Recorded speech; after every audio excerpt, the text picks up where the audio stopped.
민수기 14장 11절에서 25절입니다. 하나님의 말씀을 함께 고백드리겠습니다. 여호와께서 모세에게 이르시되 이 백성이 어느 때까지 나를 멸시하겠느냐? 내가 그들 중에 많은 이적을 행하였으나 어느 때까지 나를 믿지 않겠느냐? 내가 전염병으로 그들을 쳐서 멸하고 내게 그들보다 크고 강한 나라를 이루게 하리라. 모세가 여호와께 여짜오되 애굽인 중에서 주의 능력으로 이 백성을 인도하여 내셨거늘 그리하시면 그들이 듣고 이 땅 거주민에게 전하리다. 주 여호와께서 이 백성 중에 계심을 그들도 들었으니 곧 주 여호와께서 대면하여 보시며 주의 구름이 그들 위에 섰으며 주께서 낮에는 구름 기둥 가운데서 밤에는 불 기둥 가운데서 그들 앞에 행하시는 것이니이다. 이제 주께서 이 백성을 하나같이 죽이시면 주의 명성을 들은 여러 나라가 말하여 이르기를 여호와가 이 백성에게 주기로 맹세한 땅에 인도할 능력이 없었으며 광야에서 죽였다 하리다. 이제 구하옵나니 이미 말씀하신 대로 주의 큰 권능을 나타내시옵소서. 이르시기를 여호와는 노하기를 더디하시고 인자가 많아 죄악과 허물을 사하시나 형벌받은 자는 결단코 사하지 아니하시고 아버지의 죄악을 자식에게 갚아 3, 4대까지 이르게 하리라 하셨나이다. 구하옵나니 주의 인자의 광대하심을 따라 이 백성의 죄악을 사하시되 애굽에서부터 지금까지 이 백성을 사하신 것 같이 사하시옵소서. 여호와께서 이르시되 내가 내 말대로 사하노라.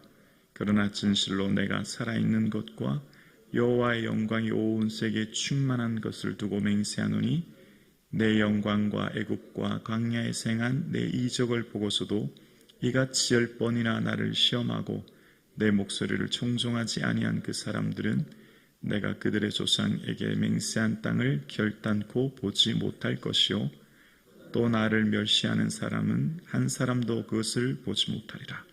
그러나 내 종 갈렙은 그 마음이 그들과 달라서 나를 온전히 따랐은즉 그가 갔던 땅으로 내가 그를 인도하여 드리리니 그의 자손이 그 땅을 차지하리라. 아말리인과 가마난인과 골짜기에 거주하나니 너희는 내일 돌이켜 홍해 길을 따라 광야로 들어갈지니라. 아멘. 오늘 이 자리에 계신 주님을 찬양하며 경배합니다. 우리의 삶을 여기까지 인도하시고 또 우리의 미래를 저 하나님 나라까지 인도하실 주님을 찬양하며 경배합니다. 주님의 기쁨이 되어지는 저와 여러분의 삶 되기를 주님의 이름으로 축복합니다. 아멘. 오늘 예배 드리시는 저와 여러분의 삶에 하나님을 알아가는 깊이가 더욱 더해지므로 주님을 기뻐하시는 삶 사실 수 있기를 주님의 이름으로 축복합니다. 오늘 우리에게 주시는 믿음이 충만하여 주님의 뜻이 우리의 삶을 통해 이 땅에 이루어지는 은혜가 있기를 주님의 이름으로 축원합니다. 12명의 정탐꾼의 보고 이후에 10명의 부정된 보고의 상황 가운데 갈렙은 그 백성들을 조용히 했다라고 이야기합니다. 아마 많은 백성들이 수군거리고 불평하고 원망했던 것 같아요.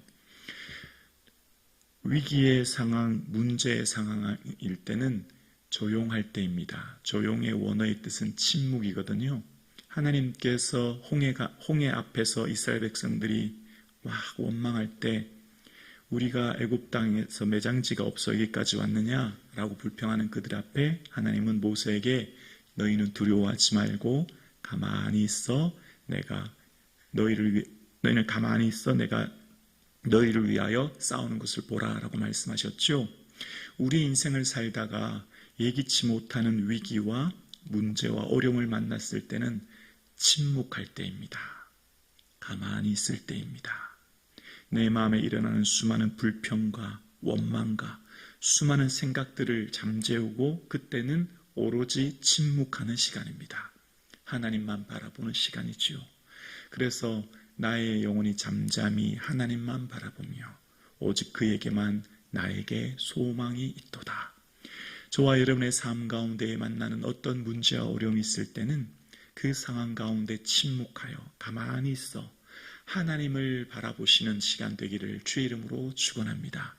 우리가 만나는 수많은 어려움을 보면 그 문제가 너무나 커 보이고 그 문제 앞에 설 때에 그 문제가 너무나 커서 우리의 삶의 기쁨을 잃어버리고 우리의 삶의 즐거움을 잃어버리고 우리의 삶에 하나님 주시는 그 담대함을 잃어버리는 그 순간 우리의 모든 삶에 낙심이 찾아오고 불안이 찾아오고 근심이 찾아오지 않습니까? 오늘 이스라엘 백성들의 삶을 통해서 우리에게 말씀하시는 하나님께서는 그 어떤 위기와 어려운 상황 가운데 있을 때 하나님만 바라보라 말씀하신 것처럼 주만 의지할 수 있기를 주의 이름으로 축원합니다. 이스라엘 백성들의 삶에 우리가 그 땅으로 들어가지 못할 것이다 이렇게 말했던 것이 얼마나 큰 사건인지를 하나님의 관점으로 보려고 합니다. 여러분, 어떤 문제를 만났을 때에 어떤 위기와 어려움이 있을 때에 이 10명의 정탐꾼들을 하나님께서 지도자를 세우라 그랬을 때 그들을 이스라엘 모세가 수령된 자를 불렀다고 했거든요. 수령이란 말은 히브리어로 롯이라는 말인데 머리라는 뜻입니다. 머리. 그러니까 우두머리라는 뜻이죠. 그래서 다른 말로 최고의 이런 의미가 있습니다. 최고의. 그러니까 12명의 지도자들, 각 지파당 한 명씩을 뽑았으니 유다 지파 같은 경우는 7만 명이 넘었지 않습니까? 4만 명, 5만 명, 7만 명 중에 한 명을 뽑았으니 그들의 지성과 체력과 여러 가지가 얼마나 뛰어났겠습니까? 최고의 사람들만 뽑았지 않겠습니까? 그리고 그들이 가나안 땅을 정탐했을 때 간 곳이 적의 땅이었으니까 간첩으로 간 거지 않습니까? 그러니까 그들이 굉장히 위험한 순간을 그들이 온몸으로 맞이했을 것이고 그럼에도 불구하고 그들이 신광야부터 이스라엘 백성들이 정탐한 땅을 앞장에 보면 13장 21절에 보면 신광야부터 르홉까지라는 표현을 하거든요. 신광야는 이스라엘의 가장 남쪽입니다. 우리로 생각하면 거제도로 생각하시면 돼요. 가장 남쪽 신광야부터 르홉은 어디냐면 이스라엘의 가장 북쪽을 말해요. 오늘날로 말하면 시리아 땅이거든요. 그러니까 오늘날 우리 남한으로 얘기하면은 백두산을 넘어 두만강까지라고 생각하시면 돼요. 그러니까 40일 동안 그들이 최선을 다해서 샅샅이 가장 남쪽부터 가장 북쪽까지 하나도 빼놓지 않고 다 둘러봤다는 건 얼마나 그들이 사명감에 충실했고 얼마나 최선을 다했고 얼마나 노력했는가를 알 수 있습니다. 그러니까 최고의 사람들이 맞지요. 그들이 한 모든 일에 최선을 다한 것입니다. 최선을 다하여 둘러보았고 그런데 그들은 사실 보고만 하면 돼요. 이러이러합니다. 갔더니 성읍이 어떻고 그곳에 사는 사람은 어떻습니다라고 하는 객관적인 사실 보고만 하면 되죠. 그 다음 평가는 하나님이 하시는 거예요. 그런데 그들이 객관적인 사실 보고를 넘어 우리가 그 백성을 차지하지 못하리라 라는 자기들의 해석을 덧붙여요. 우리가 능히 올라가서 그 백성을 차지하지 못하리라. 13장 31절이거든요. 자기들의 해석을 덧붙이는 거예요.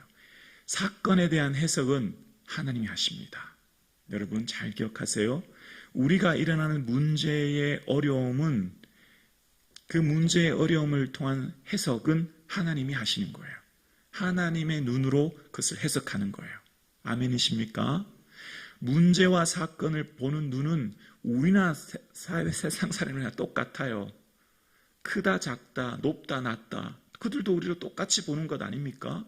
많다 적다 우리 육신의 눈으로 보는 것 그 사람들하고 보는 것 똑같지요. 우리와 그들이 다른 점은 해석입니다. 말씀을 보는 눈은 해석이거든요. 그 사건을 보는 눈은 해석은 뭐로 하죠? 믿음의 눈으로 하는 겁니다. 마음의 눈이 열려서 믿음의 눈으로 그것을 해석하는 거예요. 근데 그 믿음의 눈으로 해석하지 못할 때 우리 마음이 절망하고 불평하고 원망하게 되는데요. 근데 우리가 못합니다라고 하는 말이 단순히 우리들의 평가로 봤을 땐 자신들이 볼 때 그런 평가를 했구나라고 하는 해석으로 보았지만 하나님이 그것을 얼마나 큰 사건으로 본지 아세요? 오늘 본문 11절 한번 보실래요? 11절 자막 보여주시겠습니다. 우리 함께 11절 봉독합니다. 여호와께서 모세에게 이르시되 이 백성이 어느 때까지 나를 멸시하겠느냐? 내가 그들 중에 많은 이적을 행하였으나 어느 때까지 나를 믿지 않겠느냐? 자, 보세요. 멸시라는 단어와 동일하게 등장하는 단어가 또 하나 등장합니다. 믿음이라는 거예요. 멸시하겠느냐 하고 다음 또 뭐죠? 믿지 않겠느냐. 멸시와 믿음이 동의어로 등장하고 있죠. 멸시라고 하는 단어의 원어의 뜻은 네아차라는 뜻인데 비웃다, 깔보다, 그리고 이것이 복수로 쓰였을 때는 망신이라는 의미가 있습니다. 망신. 하나님을 망신시킨다는 거예요. 하나님을 깔본다는 거예요. 하나님을 비웃다는 거예요. 하나님이 얼마나 심각하게 봤는지가 이제 등장합니다. 그냥 가봤더니 성읍이 너무 높고 하늘을 찌르고 내 피림자손이 살고 도저히 우리 못할 것 같습니다. 이 말이 하나님이 봤을 때는 하나님이 당신을 깔봤다고 생각하시고 하나님이 당신을 비웃음 당하고 망신을 당했다고 모독했다고 생각하신다는 겁니다. 얼마나 하나님이 지금 이걸 심각하게 봤는지를 알 수 있죠. 우리가 봤을 때는 내가 만난 사건과 문제 앞에 내가 한다 못한다고 하는 말을 하는데 그것이 하나님이 얼마나 심각하게 보는지를 잘 본문을 통해 봐야 된다는 것입니다. 우리가 성경을 보는 이유는 우리의 인생을 살아가는 사건과 사물과 사람과 환경을 하나님의 눈으로 보는 것 아니겠습니까? 하나님께서 만나는 이 세상의 문제와 사건을 어떤 관점으로 보아야 되는지를 오늘 성경이 말하는 것입니다. 나를 멸시했다는 겁니다. 그게 믿음 없다라는 뜻이라는 거예요. 그러니까 믿음이 없다라고 하는 것이 얼마나 하나님은 심각하게 보시는가를 지금 알 수 있는 겁니다. 오늘 저와 여러분, 우리의 삶에 우리가 정말 심각하게 받아들인 건 뭐죠? 병들면 굉장히 심각하게 생각합니다. 질병. 이게 우리 인생이 진짜 위험하고 심각한 거죠. 사업이 실패한 것, 부도 나서 전 재산을 잃어버리는 것. 우리 엄청 심각하게 생각하죠. 큰일 날 것처럼 생각합니다. 자녀들이 대학이 떨어지고 자녀들이 입시가 취업이 안 되고 결혼 못하고 뭐 이런 것들 심각하게 생각하죠. 엄청난 사건으로 생각하죠. 근데 하나님은 우리와 다른 관점을 가지고 계세요. 그런 거와 다른 차원입니다. 바로 믿음 없음이 하나님을 멸시하는 것, 하나님을 깔보는 것, 하나님 비웃는 것, 하나님을 모독하는 거라 생각한대요. 그러니까 우리가 만났을 때의 문제는 당장 경제적인 것, 질병, 여러 가지 기타 것들이 우리는 심각한 문제로 받아들이지만 하나님이 심각하게 생각하는 건 믿음이라는 겁니다. 믿음 없는 것이 하나님은 아주 심각한 문제라는 겁니다. 여러분, 우리의 삶 가운데 심각한 것은 내 삶에 지금 내 마음에 내 모든 일들에 믿음 없는 것이 하나님 볼 때는 심각한 문제라는 겁니다. 왜 그럴까요, 여러분? 왜 하나님은 우리의 삶 가운데 믿음 없는 걸 심각하게 보실까요? 하나님의 눈으로 볼 때는요, 믿음만 있으면 다 됩니다. 이게 어떻게 이해되세요? 왜 믿음만 있으면 다 될까요? 믿음은 뭐죠? 하나님을 바라보는 거죠. 믿음은 하나님이 하신다고 하는 것을 보는 것입니다. 그래서 믿음은 하나님을 보기에 현재의 문제를 하나님의 관점으로 해석하는 거예요. 그래서 믿음이 있어야 주를 기쁘시게 하는 거죠. 그래서 하나님은 어떤 분이시죠? 하나님은 죽은 자를 살리고 없는 것을 있는 것처럼 보시며, 로마서 4장 18절 자막 한번 보여주실래요? 로마서 4장 18절 우리 함께 고백합니다. 시작. 아브라함이 바랄 수 없는 중에 바라고 믿었으니 이는 내 후손이 이 같으리라고 하신 말씀대로 많은 민족의 조상이 되게 하려 하심이라. 아멘. 바랄 수 있는 중에 바라는 게 아닙니다, 여러분. 바랄 수 있고 기대할 수 있는 걸 기대하는 건 세상 사람들도 다 하는 것입니다. 우리는 바랄 수 없고 기대할 수 없고 당장 내 눈에 소망할 수 없고 당장 내 생각 속에서 도저히 보이지 않는 상황 속에서 바라보는 거예요. 없는 것을 있는 것 같이 부르시는 하나님의 관점으로. 그게 믿음이에요. 여러분 삶 가운데 지금 왜 불안해 하시죠? 왜 걱정하시죠? 왜 두렵죠? 도저히 바랄 수 없거든요. 기대할 수 없거든요. 꿈꿀 수 없거든요. 소망할 수 없거든요. 그러나 이때 우리는 믿음의 눈으로 바라보는 거예요. 그래서 아브라함이 100세나 되어 자기 몸에 죽은 것 같음을 알고 사라의 태가 죽은 것 같음을 알고도 믿음이 없어 믿음이 약해져서 하나님의 약속을 의심하지 않고 믿음에 견고해졌다고 이야기합니다. 오늘 예배드리시는 저와 여러분, 그래서 하나님은 우리의 삶에 믿음을 아주 심각한 문제로 보는 겁니다. 믿음만 있으면 다 됩니다. 아멘이십니까? 믿음만 있으면 다 되는 거예요. 오늘 우리의 삶 가운데 내 삶 가운데 주여 내게 믿음을 주옵소서 기도하는 이 아침 되기를 주의 이름으로 축원합니다. 그래서 믿음이 있으면 문제를 가지고 구하라면 주실 것이라는 하나님 앞에 문제가 해결되는 은혜를 주실 줄로 믿습니다. 믿음으로 주님 앞에 기도하면 혹 문제가 해결되지 않아도 문제를 뛰어넘는 은혜를 우리에게 주실 줄로 믿습니다. 이게 우리의 믿음이에요. 해결해 주시는 은혜를 주시든 혹은 내 능력이 약한데 온전해짐을 알고 그것이 하나님의 내게 능력이 되어 그것을 자랑하게 되는 은혜가 우리에게 있게 될 줄로 믿습니다. 이게 믿음의 막강한 힘이고 능력입니다. 오늘 예배드리시는 저와 여러분의 삶 가운데 우리의 삶에 구해야 될 것은 그래서 믿음이에요.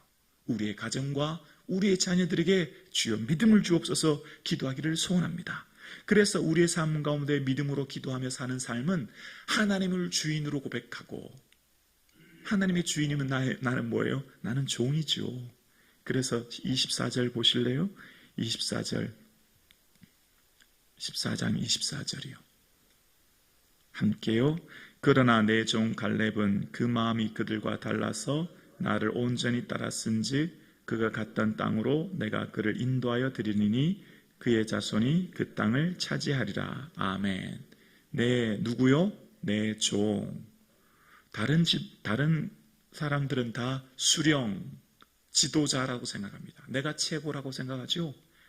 내가 최고라고 생각하는 사람은 내 생각과 판단에 따라 결정하면 되는 겁니다. 내가 최고다. 내가 7만 명 중에 뽑힌 이스라엘의 지도자야. 이래봐도 나는 지휘관이다. 나는 이 지파 중에 우두머리야. 내가 누구한테 묻냐? 내가 판단하면 되는데 내가 본 게 최고의 지성과 영성을 지시는 난데 지정의가 내가 최고봉인데 라고 생각하면 실패하고 쓰러지는 겁니다.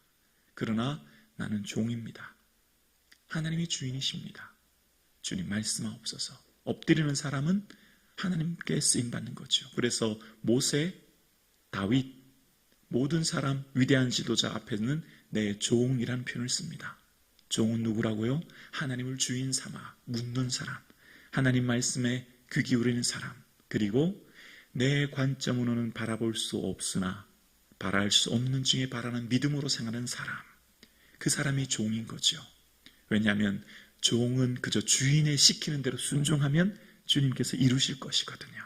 오늘 예배드리시는 저와 여러분, 하나님의 뜻을 묻고 찾아 주의 말씀하시는데 순종하여 하나님께서 쓰임받는 이 시대의 갈렙과 같은 위대한 지도자로 쓰임받는 저와 여러분 되기를 주님의 이름으로 축원합니다.